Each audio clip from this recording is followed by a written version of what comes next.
What's going on, guys? Gabe here with ReviewDork, and we have the world's first foldable PC, as per the marketing language of Lenovo, with the ThinkPad X1. Now, we've already unboxed this, so we're going to cue the B-roll so you guys can see it's a very straightforward unboxing. As you can see, you get the laptop itself, and you get some company paperwork. But interesting enough, this had two separate packages because the 65-watt charger came in a separate box. And for those who are wondering, yes, this is real European, high-grade, high-quality cow ass. It's leather, guys, all right? As you guys can see, we have Applejacks cue the top camera. We have the ThinkPad X1. I really like how I'm wondering if that was a burn-in, because it's leather. Did they go ahead and, just rebrand the leather after they rebranded the cow right before they decided to kill the cow? Open this up, and we are introduced to the world's first folding PC. Now, Lenovo, I like your wordplay. You're not calling it a tablet, you're not calling it a laptop, you're calling it the world's first foldable PC. So we've seen foldable technology implemented before. We've seen it in the Galaxy Fold. Even their first generation, I felt like Samsung really did think it through as best as they could for that technology at the time. I really feel like there was a lot of thought, careful thought, into the implementation and the use cases of foldable technology, especially for a smartphone. It was a form factor change that pretty much anyone could really appreciate. I mean, you go anywhere, you fold out your phone, people are asking you, what kind of phone is that? That's so cool, it folds. And immediately they see the utility. That's the thing, immediately they see the utility. They see the future. They see the form factor change from the slab and glass. But with this device, I'm sitting here after a week and playing with this. I'm trying to figure out why.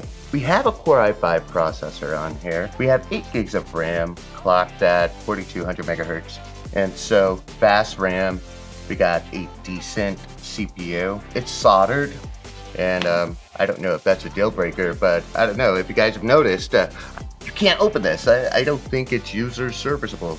And if it was, my oh my, don't destroy the OLED screen. But I had a hard time, and I still have a hard time, and I'm doing this video and I'm still really having a hard time because this is a $2,500 device. In its ability to fold, it is absolutely amazing.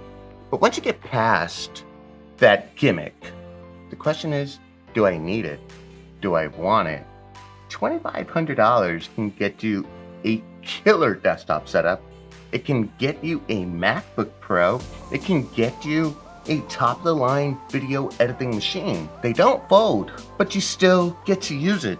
You will use it. Can you video edit with this? No, you can't video edit with this. Can you surf the net? Sure.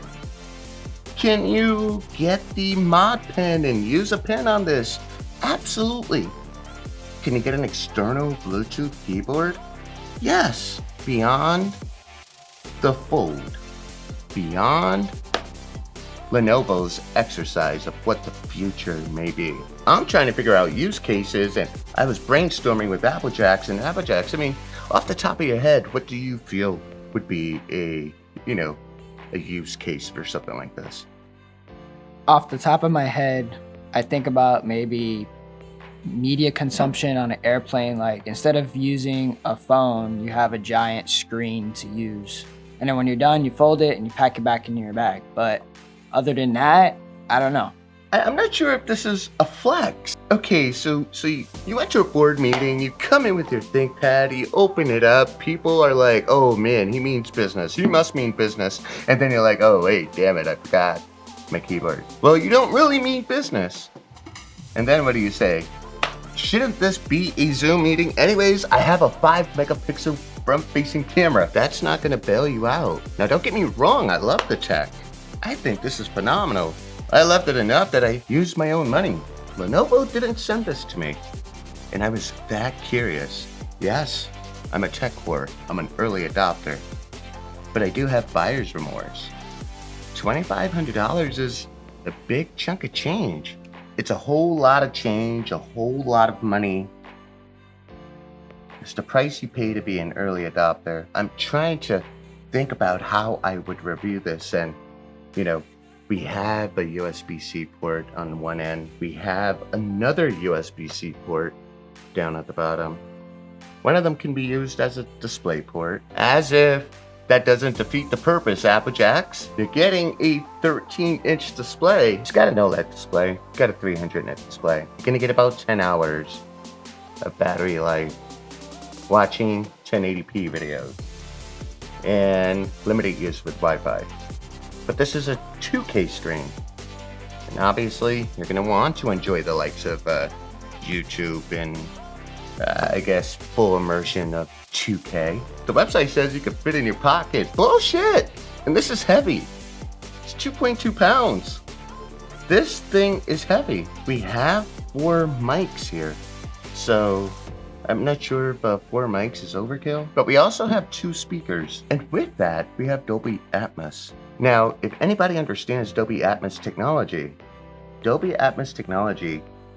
requires more than 2 speakers. At bare minimum, 8. And they're positioned in different directions to bounce sound off a ceiling and off your walls, just to give you that immersive experience. How are we doing that with 2 speakers on something like this? Lenovo, you're better than this.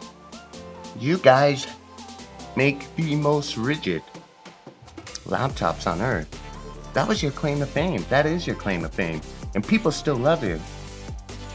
I just wish that this wasn't an exercise simply on, if we can do it, we can do it. Someone will buy it.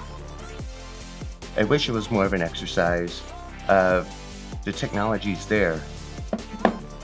How can we change your life with it? This didn't change my life. Applejacks, did it change your life? Beyond the initial cool factor, it's just a PC to me. Could I recommend this? Probably not. Do I love it? Hell yeah. I love what it stands for. Gotta love the future, guys. Future's exciting. Just not too sure if the present is ready for that future. This is Gabe with ReviewDork. I'm signing out.